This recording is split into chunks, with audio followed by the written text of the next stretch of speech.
Middle Way Philosophy, video number 5, Agnosticism, by Robert M. Ellis. The term agnosticism comes from the Greek negative prefix a, followed by gnosis, meaning knowledge. It thus means not knowing. Agnosticism is thus an extension of scepticism, which is really about recognizing how little we know.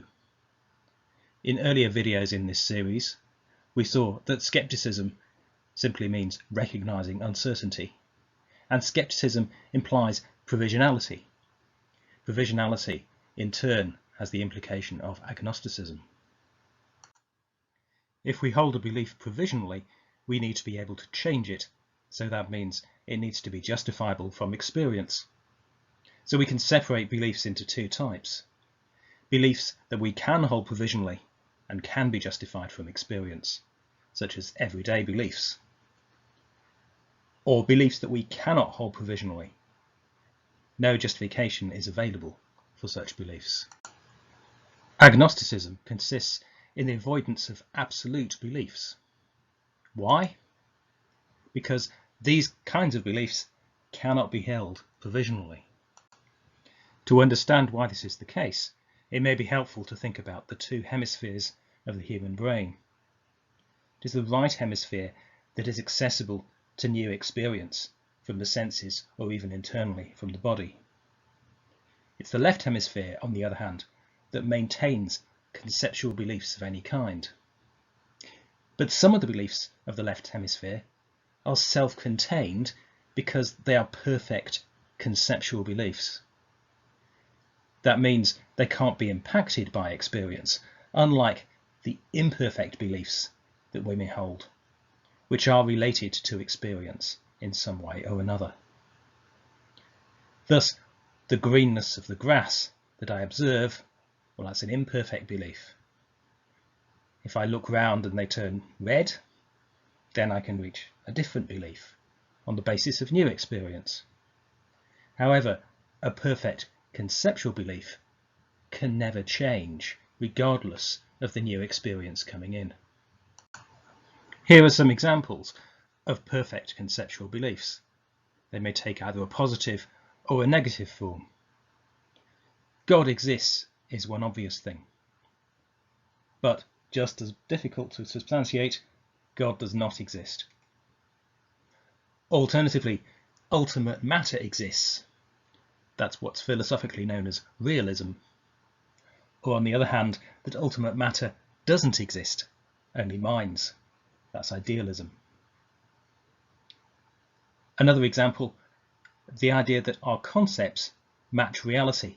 That is, that we could describe something in words and those words could precisely and perfectly match what's actually the case.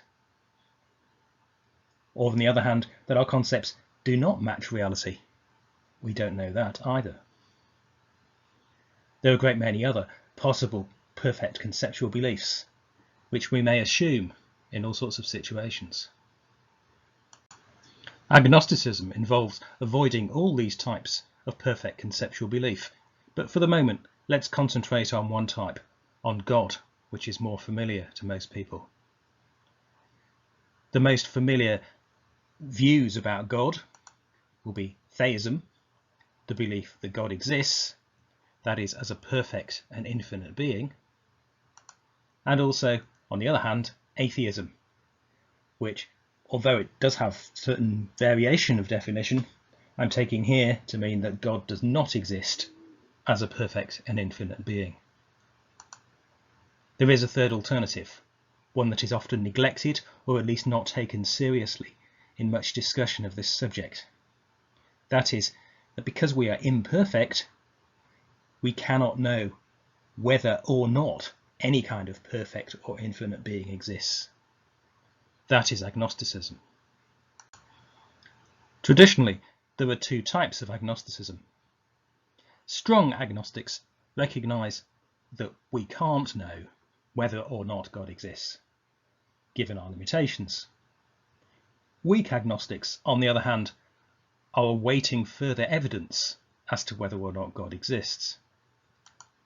They could be waiting rather a long time, given our finite and imperfect nature and the difficulties in having a perfect and infinite experience in that state. To see why weak agnosticism is impracticable, imagine this scenario. Imagine that a huge voice booms from the sky. It says, "I am God. I exist." You're totally gobsmacked by this voice. You're incredibly impressed. Perhaps it's accompanied by a vision. It may be an overwhelming experience, but does that show that a perfect and infinite God exists? No, of course it doesn't. It shows that you've experienced a large voice booming in the sky. It shows that you've had an overwhelming experience. It doesn't show you anything at all about the infinite and perfect source of that experience. But what about religious experience, you may ask? Surely people have perfect and infinite experiences of God in religious experience.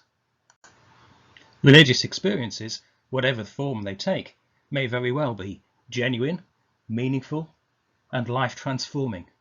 Nobody needs to deny that in order to be an agnostic.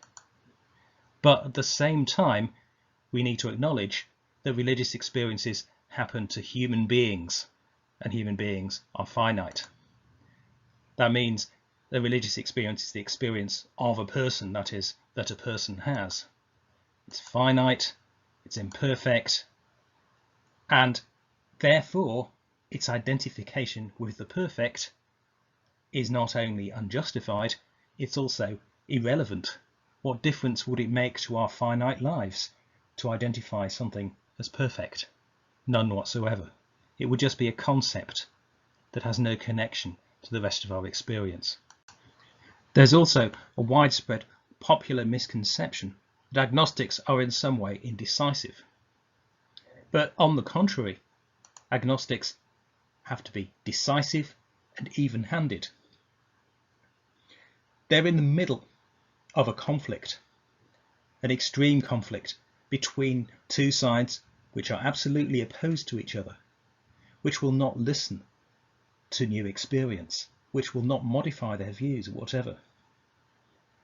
Those two groups are bound together purely by the authority of the group, not by the weight of evidence.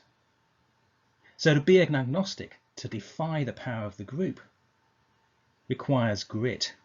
It requires determination. In fact, an agnostic needs to be more decisive than any other quality. Agnosticism requires practice. It's difficult to differentiate it from the rest of the practice of the middle way.